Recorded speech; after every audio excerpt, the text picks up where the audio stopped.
Hello there. Good morning, good afternoon, good evening, wherever you are, and welcome to today's live webinar, The Successful Board Candidates Roadmap.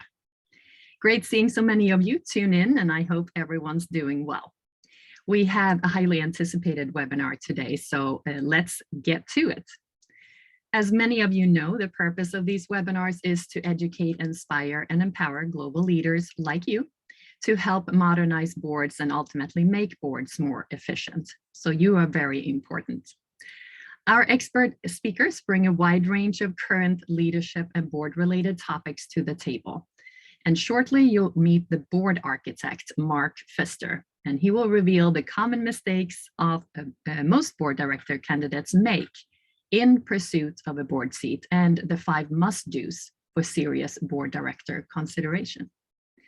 My name is Red, event manager for Shapeparency and today's webinar moderator. Before we begin, let me introduce you to our webinar host, Shapeparency. Shapeparency is a user-friendly, cost-effective digital platform with all the features your board needs to thrive. And that includes modern digital security, an ever-growing series of board effectiveness measurement tools, and board education partners. Our founder, Ben, is on a mission to make an impact in the board industry and modernize boards and governance operations, and also make them more efficient and less boring, as he would say. 3 quick reminders before we begin. Please write your questions in the Q&A section as we go. Our goal is obviously to answer all of your questions at the end of the presentation, but if we do run out of time, we will follow up with you following the webinar. The webinar is also being recorded, and you will receive a link to the recording and Mark's presentation deck within the next day or so. If you hold the globally recognized International Board Director Competency Designation, IBDC.D certification, you will receive 1 CPE credit for attending this webinar.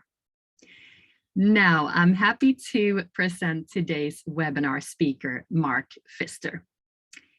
He is a governance and strategy expert, non-executive director, and chief board consulting, having consulted and advised hundreds of public, private, and nonprofit boards. Mark is known as the board architect for his work in defining the structural components of effective boards. His book, Across the Board, The Modern Architecture Behind an Effective Board of Directors, is a bestseller with circulation in over 70 countries. He is the creator of the International Board Director Competency Designation, IBDC.D, a globally recognized board and board director education and certification. Here is Mark Pfister and the Successful Board Candidates Roadmap. Welcome, Mark, to our virtual stage. Thank you, Red, and thank you to Shapeparency for having me today. It's quite exciting, and this is a topic that I am passionate about. When it relates to directors, whether you're an aspiring or experienced director, truly making an impact to get to that board seat, to get into the boardroom, and to make a difference, and not just make a difference for the organization that you're serving, but also in the world itself. And I do believe a board director has the ability to make global change. So let me first go through, and I'll kick off, Red, if you're ready for me. Okay, all right, so this is the path of the journey I'm going to take you on today as it relates to your candidate roadmap. So number 1, I want to talk a little bit about your board director viability. And we'll talk about these aspects of what does it mean, whether you're an aspiring or experienced director, are you in the right area? Do you have opportunity? Do you have chances? What is the ability for you to get to that interview and get to the board seat? I next want to move into board candidate packaging. This is one of the most missed areas and misunderstood areas for candidates, experienced and aspiring directors typically make. And I can give you some firsthand experience from the clients I work with, the board clients that I work with, as it relates to building their nominating committee processes and doing much of their interviewing for many of my board clients. I want to talk number 3 about board candidate pre-work. And what this means specifically is, how are you preparing to understand the business, the industry, the company, the board that you're potentially going to interview in front of, and is it truly an organization you want to be working with? Number 4, board interview readiness. We'll touch on these topics. This is, I'll give you some experiences I've had in interviews of directors where I'll call it the good, the bad, and the ugly. We'll talk about that. And then I want to leave you off with number 5 here, this opportunity decisioning process. And I'm known for saying that 90+% of the board seat opportunities that are offered to you, you should actually say no to. And that has to do with the fact of them just simply not being the right fit, that organization, that board not being prepared to expand, the board not having an onboarding or orientation process, all of these pieces that truly affect not just your success, but the overall board and the overall organization's success. So that's the journey I'm taking you on today. And as Red mentioned, we'll get to questions as soon as we're done going through these topic areas. Okay, your board director viability. First, some interesting data. And I too was quite surprised. I knew we were making inroads with this understanding that you don't have to just be this experienced director to land additional board seats. And if you're an aspiring director, well, it's going to take you 10, 20 years to land a board seat. It's really not working that way currently. And I'll use just one example. And this is really what I'm seeing globally currently, but the US example here, and I was able to find this data, this particular report from Heidrick and Struggles talked about the fact that a record share of board seats were filled by first-time directors on public boards, 43% actually in the Fortune 500 across 2021. I personally believe in what I'm experiencing and seeing right now in the board industry.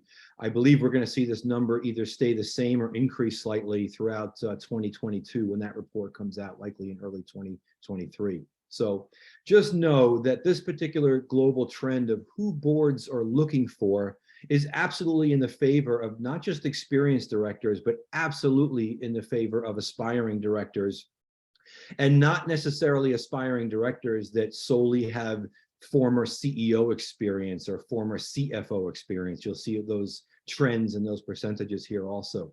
We're truly entering an age where your expertise and your experience, even very focused, very drilled down expertise and experience, is being welcomed and is needed on boards currently.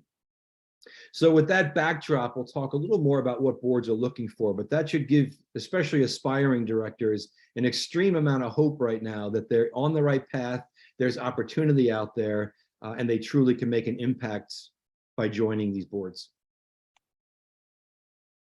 All right, also on this topic of who boards are looking for, modern boards have truly realized the value in these 5 areas. Designing a board with mixed industry makeup. I'll talk a little bit about this when we get to some of the board architecture components for today to help you understand a properly structured or architected or designed board. But just know that the standard that I'll say that's understood by most board architects or those that are structuring boards is that you shouldn't really have more than 25% of the makeup of your current board from the industry in which that organization or that board serves. Sounds almost counterintuitive, but the point is to bring in expertise and experience from other industry areas above and beyond the deep governance and the deep strategy experience those individual directors bring. That leads us to leadership and deep operations experience.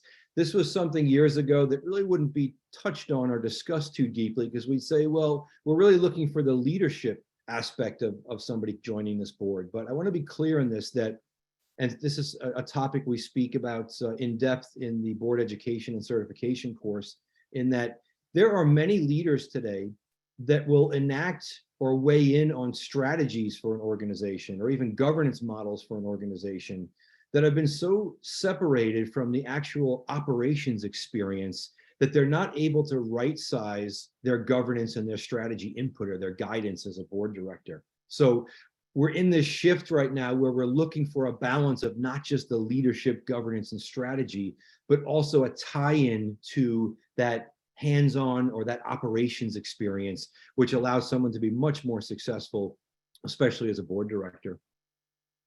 We're, of course, including historically underrepresented directors. This has to do with the diversity aspect of boards. Deep strategy, knowledge, and governance. this is another big area where we talk about not just someone coming in with the ability to govern, to weigh in on what's happening, what's right, what's wrong, what their input is from a governance lens, but again, weigh in from a strategy viewpoint that also has a tie back to this operations or this recent experience as it relates to operations. And I mentioned a moment ago, and I'll say it again, the specialized vertical knowledge directors. So it used to be that all directors were kind of viewed as generalists that had a finance background and maybe operated as a CEO or a CFO, and now they were already primed with that background to be a director. Well, what we found over the last so many years is that that's great, but to truly get this deep expertise and the proper sounding board for a CEO and proper governance models and effective weigh-in on strategies, we really need a little more depth as it relates to this vertical knowledge of directors. So we're seeing very specific expertise areas being called into the boardroom. A few examples of this can include ESG. It can include a big one right now in the technology realm is the cybersecurity area. So we're seeing a lot of this infusion of very specialized vertical knowledge areas into the boardroom. So keep this in mind. Don't think that you have to conform to what has been for decades now, the acceptable director's background and titles. Know that you can be yourself in this. Take what you've learned, take what you know, and apply it in the proper way. We'll speak in a little while about how you package that properly. Also, as it relates to the viability, can you dedicate the time? And in the course, as well as in the speaking that I do, and especially when it's in person, the speaking that I do, this is usually when the mouths open and the jaws drop and people start to say, you know, wow, this is a lot of time here. Are you sure this is correct? And I want to be very clear in this, that as a board director, it's not just about doing a little prep work before the quarterly or the whichever your frequency of board meetings are, and then joining the board meeting, and then you kind of disappear for a while until the next prep for the upcoming board meeting happens. Use this as your baseline. We talk about, we won't get into this today, but just know in many of my writings and my teachings, we go in depth about what does this time breakdown actually apply to. For our purposes today, know that you have to dedicate time to this. So use this as a guideline that your universal base duties alone will require about 200 hours a year. And this, I believe, is true of public, private, and nonprofit organizations. And I'll even go out on a limb and say that private equity type organizations or their portfolio companies also require this, although I know that the current acceptable number is around 80 to 100 hours a year. I will just, for universal base duties, I will just tell you straight on right now and straight up that I have not met a truly successful board director put in less than 200 hours per year for their base duties, including research, weigh-in, sounding boards, all the things that are important for this. Now, we tack on hours to this based on committees you serve on, or if you're the board chairperson, or if you're a committee chair. So know that if you are on a board, you're on 2 or 3 different committees, you're looking at a significant amount of time, well over 300 hours plus per year, to truly serve that board correctly and truly be considered successful on that board. Now, I know there's nuance to this, but understand that whether you are the most efficient and effective director or you're not, start to think about this based on the number of boards you take on. If you're in a current role that requires already 60 to 70 hours a week of your time, it's probably not the right time for you to join a board and truly make that impact and truly be building that reputation for yourself for future board opportunities. Now, one additional nuance to this, COVID-19 has really shown a sharp increase in the amount of time required by directors, as you can imagine. In the early stages of COVID in February-March timeframe of 2020, I can tell you that boards went into overdrive in terms of their involvement, their time commitment, and it was extremely obvious for those that were what's called overboarded. They were serving on too many boards. The number of missing directors from board meetings was extremely high in the 6 to 8 months following that announcement of COVID and the lockdowns and all the different things we experienced. Don't put yourself in that position. You're not doing yourself any favors. You're not doing your board or those organizations any favors by being overboarded. Keep this time commitment in mind. It's very important. All right. So we covered some of the viability areas. I know we scratched the surface on this. I'll show you as we get to the end of today's presentation and where you can find out more of this information, some of the links to articles and other areas. So now I want to move into this board candidate packaging. And I will say again what I said earlier, this is one of the most missed and most misunderstood areas for directors. And I want to give you this roadmap or this high-level view of how you should be thinking about this. And I can tell you from sitting on, still to this day, sitting on both sides of the table as a board director inside the boardroom and as a board advisor and consultant to boards from outside the board looking in. This is extremely important to fully understand. Don't waste your time on anything else. If you're not doing this correctly, spend the time to get on the right path. So, number one, you should not be submitting a regular bio, a regular resume, or a regular CV for board opportunities. And the main reason for this is that, and I'll use the resume as an example, a resume was designed for employee level positions. This year I worked here, then I got promoted. This year I worked here, then I changed a job. These years I worked here. It's not by any means showcasing the areas that you want to stand out as a senior leader relating to your functionality in the boardroom. So there's different formats for these. The proper format, regardless of what anybody calls this, the proper format and the proper terminology for what you submit for a board opportunity, they're called your board documents. And what do these actually mean? So if we break this down from a high level, your board documents with an S include a specialized board bio, not a professional bio, not an executive bio, but what's called a board bio. Also within this umbrella of your board documents, there's something called your board document. Sorry if that's confusing, but it's another breakdown. It's similar to a resume, but it's very specific in the blocks of how you list information in there to allow your senior level leadership, your previous board experience, your C-level leadership, your governance expertise and ability to rise to the top. And that is the purpose of a board document. Together, your board bio and your board document are called your board documents. Now, in the past, I've actually stopped at this description, but then all the questions at the end were about, oh my God, what is this? I've been sending resumes, I haven't been, or CVs, or I only send a bio. Let me break down a little bit these areas for you just to give a little more detail to this. So again, a resume or CV is not the same as your board document. A resume guides you down the path of sounding more like management and less like leadership and governance material. Put the proper effort into this. When you receive a copy of this presentation in a day or so, as Red has mentioned, you'll be able to click on some of the links here to get to articles I've written on these topics, which you may find very helpful. They're embedded throughout the presentation and it's available to you once you receive this presentation. So high level, still on the same topic about what you submit for a board opportunity. Your board bio truly is serving the purpose of getting across your personality, your leadership personality, and your core leadership traits. So I'm going to spend a little more time on the board document area because I think that's a little bit more important, but just know that you're not looking at the standard blocks of paragraphs that you would include in a professional or executive biography.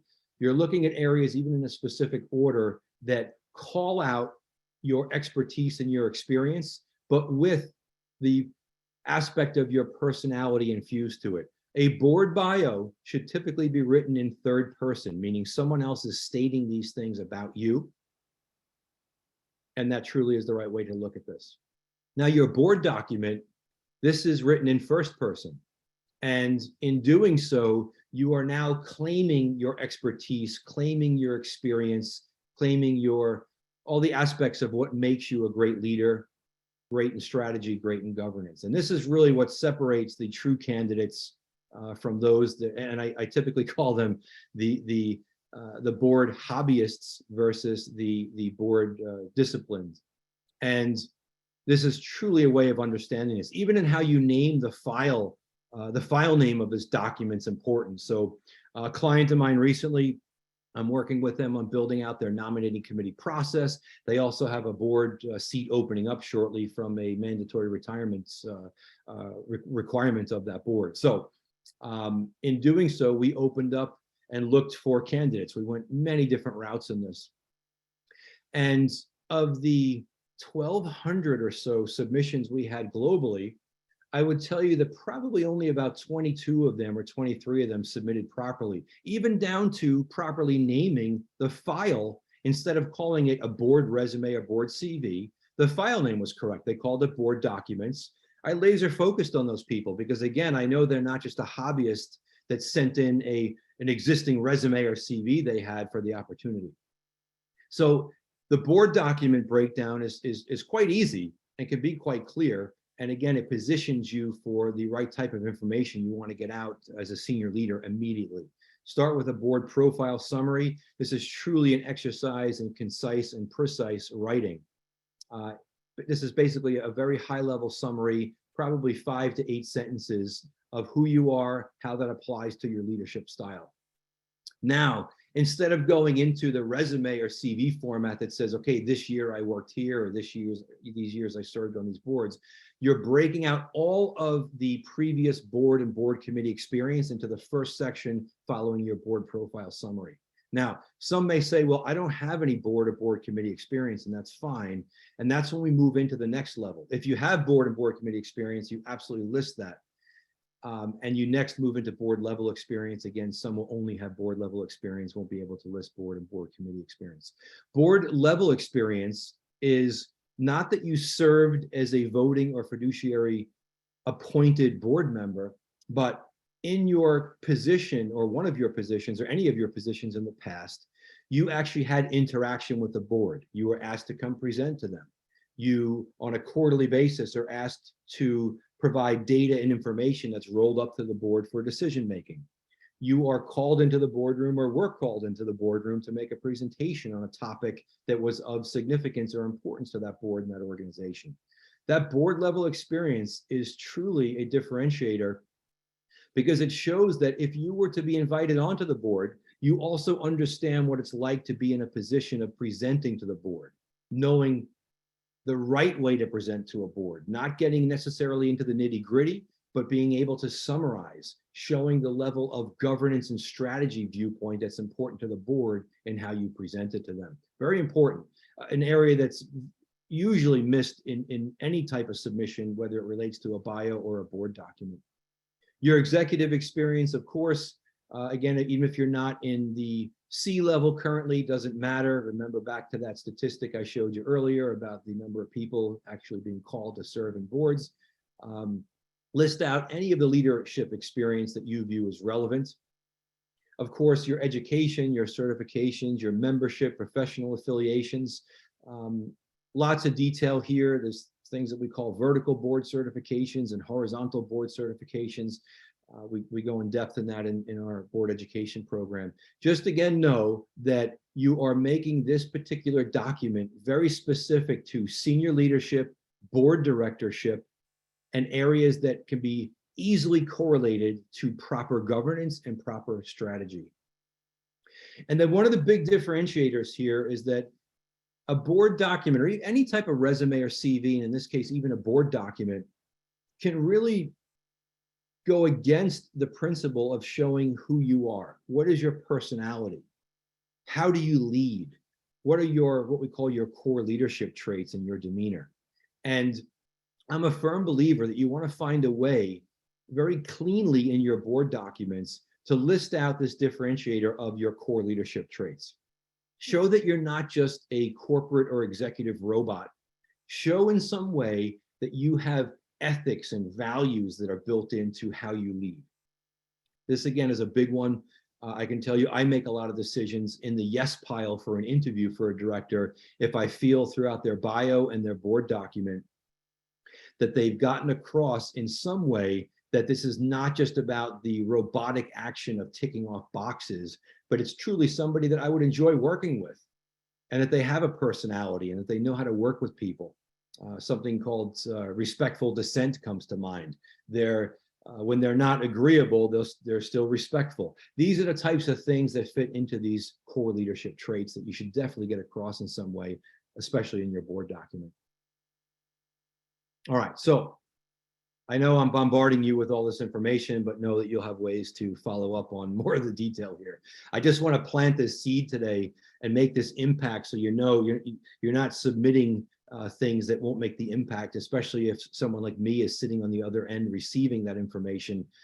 I want you to have the best shot possible of getting to that interview. By the way, and I'll state this again when we get to the interview area, I'm to the point where I believe that getting to the interview for a board seat is actually harder than getting the appointment in today's world. Think about that for a minute. The amount of competition out there, the volume of people looking to move into the board space, I believe, again, that it's harder to get to the interview than it is to get to the appointment. So front load everything I'm stating or pulling out from that statement, front load this to make sure that you have the best opportunity possible to make it to the interview. When you make it to the interview, it's either yours to win or yours to lose at that point. All right, let's say, and let's celebrate, you've made it to the interview. It's the hardest step in this whole process, I believe. All right, so what is the pre-work you should have done? You've gotten the call, they tell you in a week and a half, we'd like to see you. What are you doing next? Well, you need to be sure you're coming across as fully prepared for your interview. This is going to weigh into many aspects of how you're viewed. I won't read all of these here, but just make sure you're doing your research. You have the ability, especially for public companies, to get a wealth of information going back years and years. For as long as that company has been listed publicly, you have just about as much information as that board or anybody could, or even an investor, by going back through these forms here, the annual reports, the 10Qs, the 10Ks. The 8Ks are extremely good because you can find out any areas that were deemed to be material to the organization or the business or the investors. Those are disclosed. Great way to show that you're up to speed with those organizations during the interview. Private companies are typically tougher to get information on. Just know you can still do a lot of research on this and find out information on these organizations before you get to those interviews. Nonprofits, of course, they have to file. Similar to public companies, they have their own forms, their own backgrounds, information. Very easy to find that information. One other thing I want you to start looking for is the organization that you're interviewing with, have they issued what's called a board pitch book or a board director invitation? I create a lot of these for my clients now, and it truly shows that board has their stuff together, and it allows candidates also to understand information that's important to the board. So this is typically in a presentation format, maybe 8 to 14 pages. It's issued by a board to those candidates that they consider to be viable. Sometimes it's different levels or details in these board pitch books. Start to look for these. They include a ton of great information. You see some of those listed here. And you really start to get that feel for if the board itself is a hobbyist or a disciplined board if they're issuing this particular document. Board pitch book or board director invitation. All right. Also in your pre-work, be sure to absolutely dig into the understanding of how a board is structured. So this has been a focus of mine for many years. The last 10 years, I've collected data on this. My book that you see behind me is exactly on this topic. There is definitely the good, the bad, the ugly as it relates to board structuring. And I'm going to first say that at this point in my career, I truly and wholeheartedly believe that 90% of board-related challenges and failures are directly related to that board structure. And if you start to understand, and even the difference between the word structure is how the board is designed. Architecture, I believe, and the reason I like that word is that it focuses more on the proactive aspect of the design of the board. Whether you're designing a board from scratch, it's the first time in a private company that you're building the board, or if you are re-engineering or redesigning or re-architecting an existing public company board. Know that there is a formula to this, And it's not only looking at the step one here, the sphere of influence or the skill set, competencies, and experience. It's looking at other extremely important 50+% of the success of a board comes down to what we call its planes of congruence. These are, well, I'll get into that in one moment, some of the details of that. And coverage and balance is another area. All of this weighted against properly enabled board committees. I thought I had one of the slide. Oh, I do have one later. I'll go a little deeper into this in just a moment in another area. But know that this is the pre-work that you want to do to make sure that you understand the type of board that you're joining and if you're going to be successful. And I'll even tack on at the end of that to say, if this board and organization will put you personally at risk. And we have to keep that in mind. We're going to touch in a short moments on the topic of insurances and indemnification. So that's all the board candidate pre-work focus areas you want to do. Spend some time educating yourself on these components, to ask the right questions, to do some investigative work to see if the board is structured properly and the architecture of that board is correct. And don't be scared to say no to an offered board seat if many, some, or all of these pieces are not properly at play in that particular board.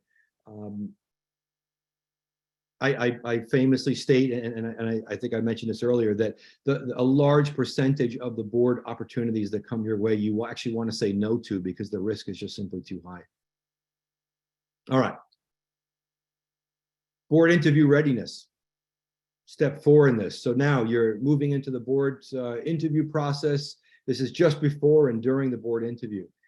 Where should you aim this discussion? Now, some may find this funny and say, well, isn't the nominating committee or the board director aiming where they want the discussion to go? And the answer is yes, partially. But I can tell you, nothing is a worse impression than when I'm interviewing a board candidate and it's one-sided. I ask a question, they answer. It's a very monolithic type of discussion. There's no, number one, it's not fun. And number two, it's not allowing me to see other areas of how you lead, your background, your personality. So one of the tricks in this, and I hate to say trick, but one of the areas that you can leverage for where do you aim the discussion, be sure that no matter what you're asked and in your answers, or if it's time for you to ask questions, or in how you infuse different topics and expand on just one monolithic answer to a question, show that you have depth in this in important areas that are focused on in the boardroom, number one. And those that know me, it's not by surprise that they see values sitting up there first and foremost at the top. I'm going to spend a few more moments after this slide on some more topics on values to show you why I'm so bought into this. You want to know exactly where you fit. Number 2 here, this goes back to what we mentioned a moment ago on the board architecture components. Whether the board has announced or not exactly where you fit, you want to spend your research and your time on research, understanding how is the board currently structured, where would you fit into this, are there gaps that you're filling, is it just one area they're asking you to fill, but there's other areas you can overlap into to expand on conversations and the depth of decision making. That understanding exactly where you fit is more than just, I have this experience and background, they're looking for this type of board member expertise, I'm a fit for this. It's much deeper than that, as for those that will spend more time in understanding and researching board architecture. Strategy and governance. It's not by chance that I mentioned strategy always before governance. Understand that you cannot be good at governance if you're not good at strategy. Once the goals of an organization are set, or the goals of the board are set, those are the what and the why of the organization and the board. Once those are set, what are you actually governing in the boardroom? A large percentage of governance in the boardroom, after the goals are set, you are governing the strategy, which is the how we're going to support those goals, how we're going to reach those goals. So if you don't understand the background of strategy, what strategy actually is, and if you don't understand the strategy of your organization, it is absolutely impossible to govern properly that organization or weigh in. And this is, again, another simple yet largely missed aspect of directors today, where they don't understand deeply the goals of the organization, or they don't understand the strategy of the organization. All of that typically falls under the umbrella that they don't understand strategy to begin with. Be the person, be the director, be the board candidate that understands the interrelationship of strategy and governance. I'll share with you one of my most favorite questions in the board interviews that I host. It's the following, and I usually ask this within the first 10 minutes to see if I want to continue the conversation. Here's the question. Tell me about your understanding of the interrelationship between strategy and governance. Tell me your understanding about the interrelationship between strategy and governance. If there is any hesitation in that, I can tell you that interview is typically not going past 15 minutes. It is impossible, again, for you to govern properly without a deep understanding of what strategy is and the strategy or the how of that organization. Can't stress it enough. Learning mentality. Are you a person that is a continuous learner? Now, this is not just about being the person that's on the cutting edge of the latest knowledge that's out there or the latest technology. There also is, understand this, there also is a direct correlation to the learning mentality, somebody who is able to say, I don't know, but I'm going to find out.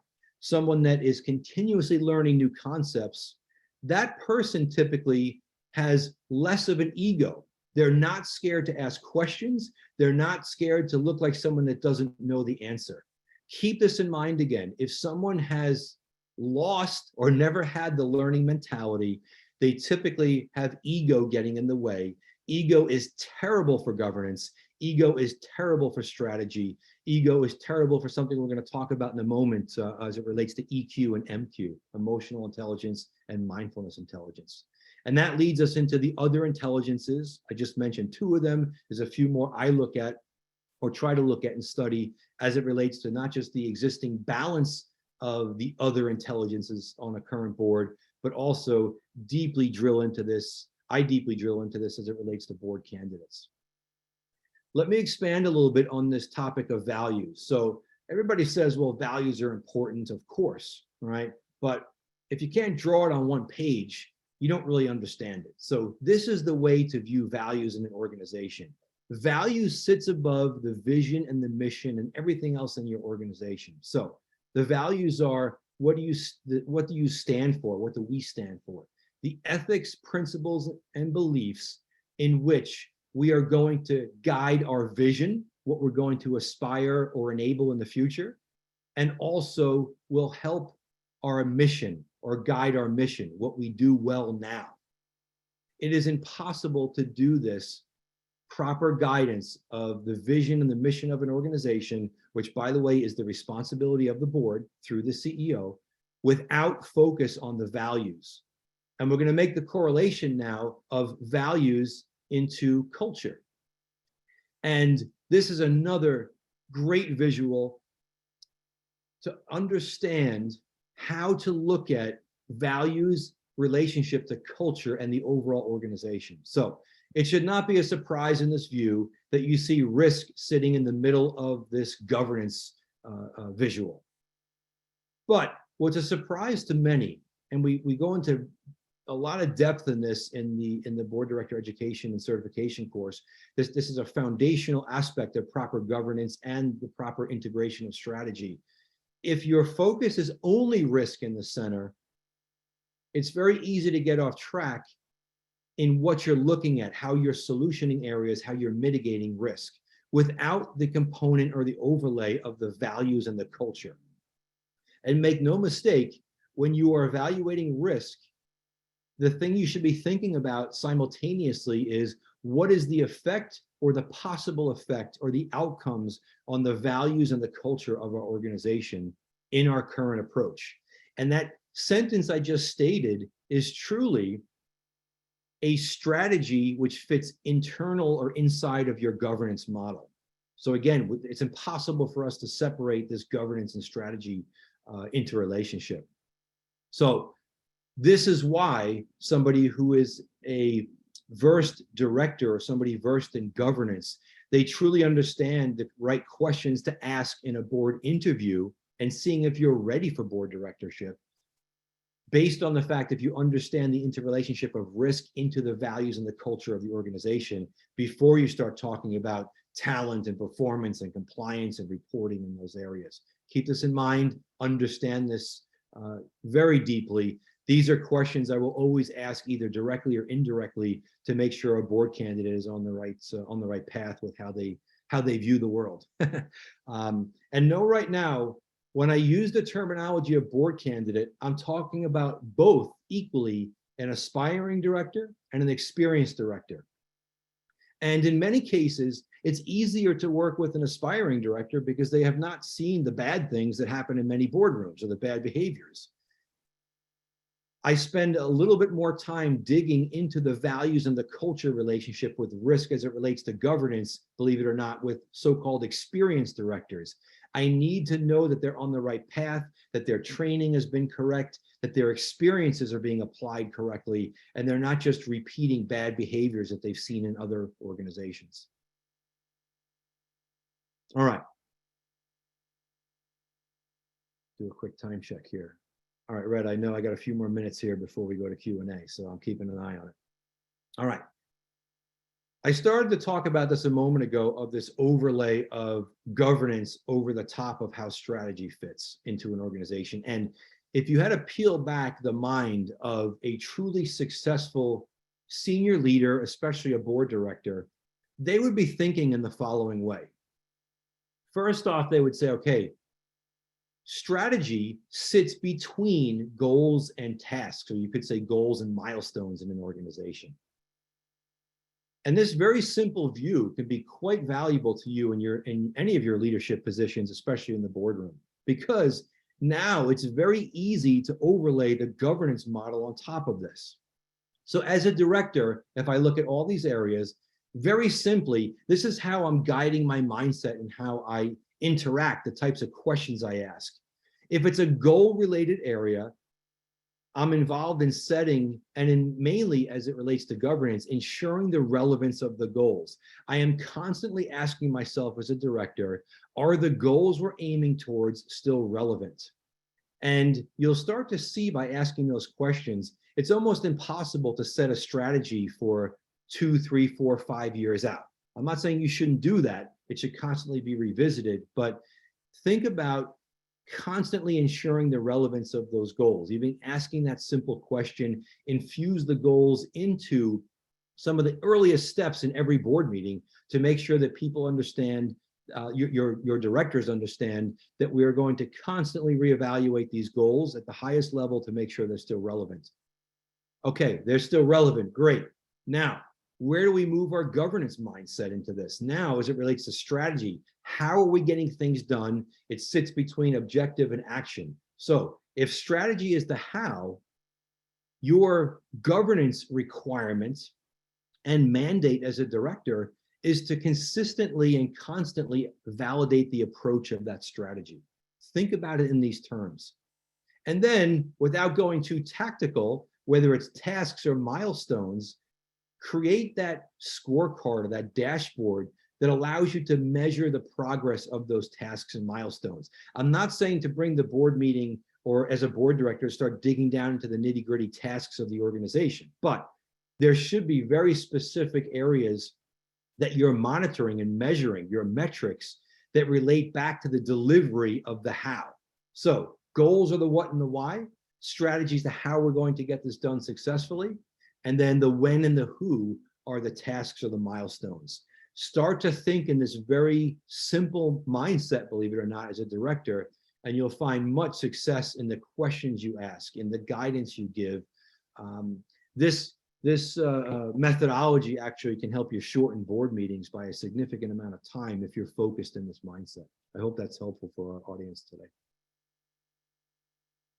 All right, aiming the discussion also to getting across the importance of your other intelligences, right?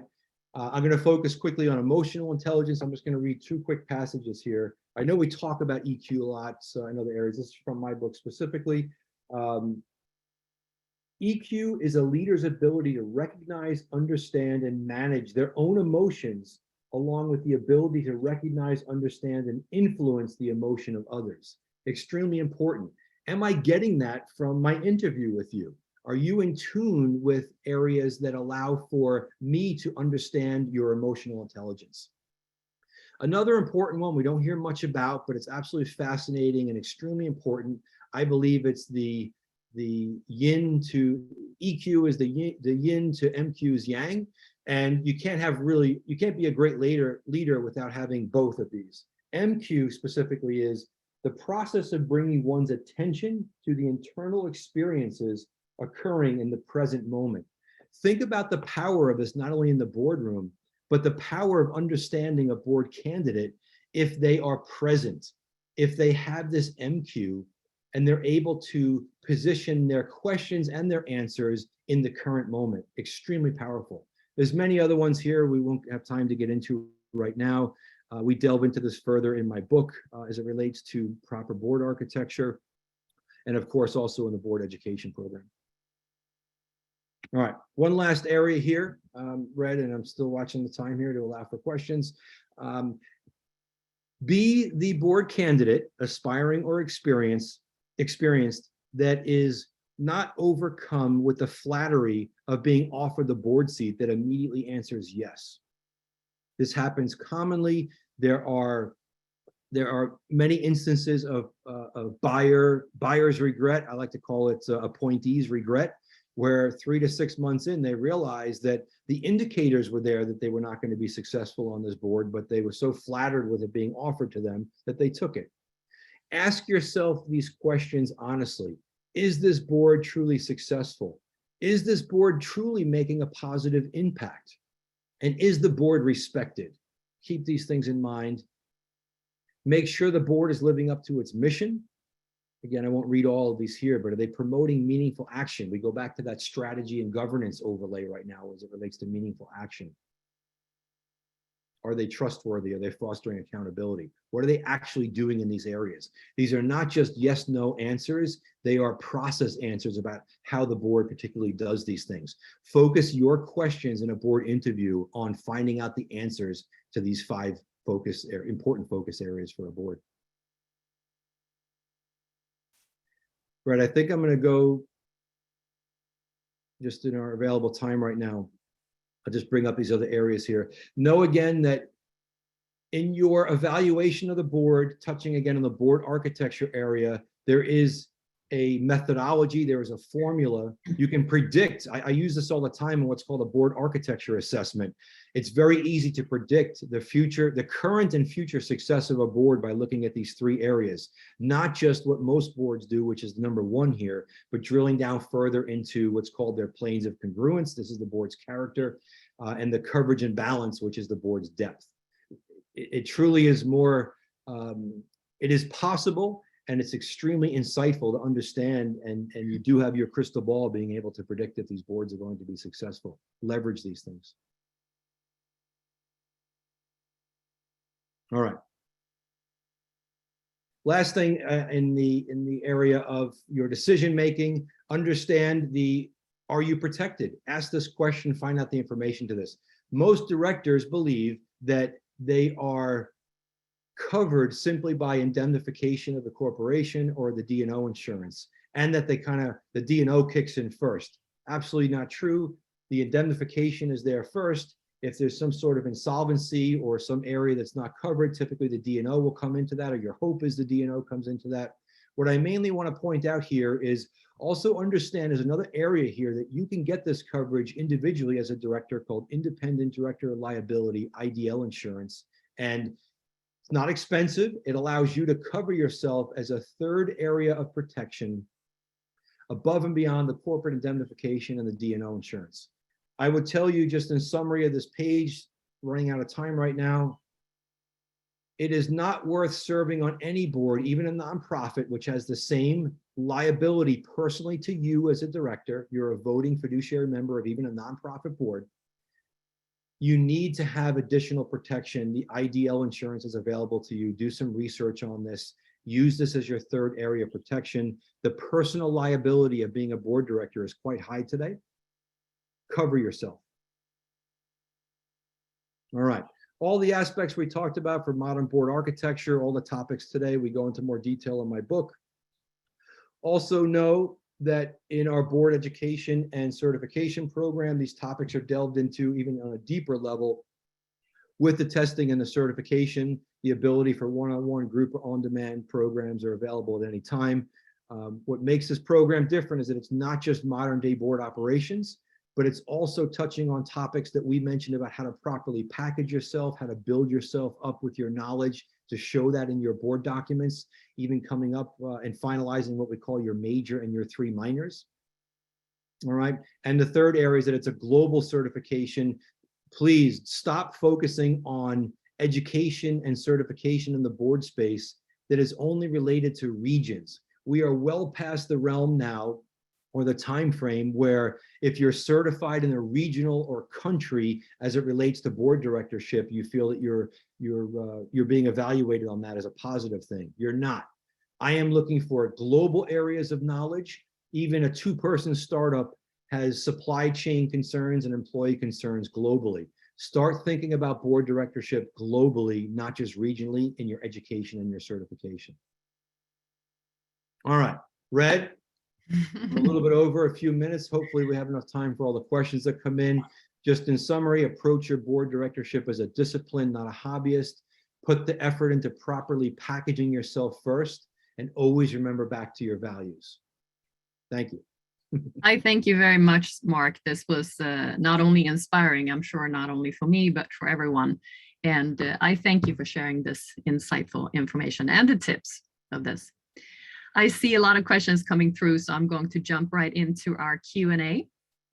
So if you haven't added your question as of yet into the Q&A, into the chat or question box, then do that now.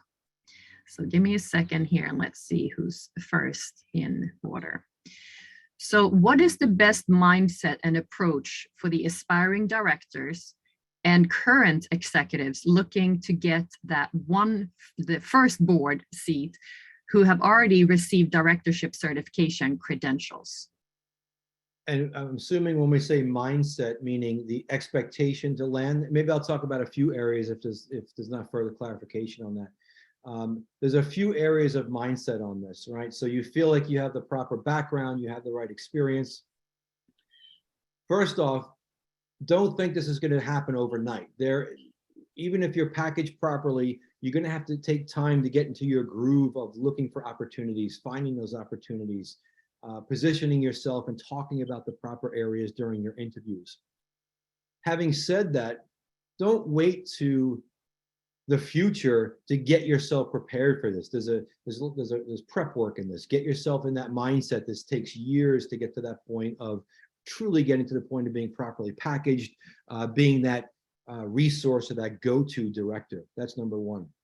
Number two is, in terms of mindset, is view your board directorship truly as a service to the organization. Now, I know there's money to be made, there's equity to be gained in many cases in terms of your compensation as a director, but your mindset should not stray from the fact of that terminology of you serve on a board.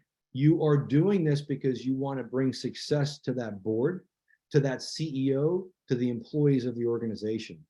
So the mindset of this is that you will work tirelessly to ensure that you're focused in the right areas that bring value to the organization, regardless of whether you're compensated or not.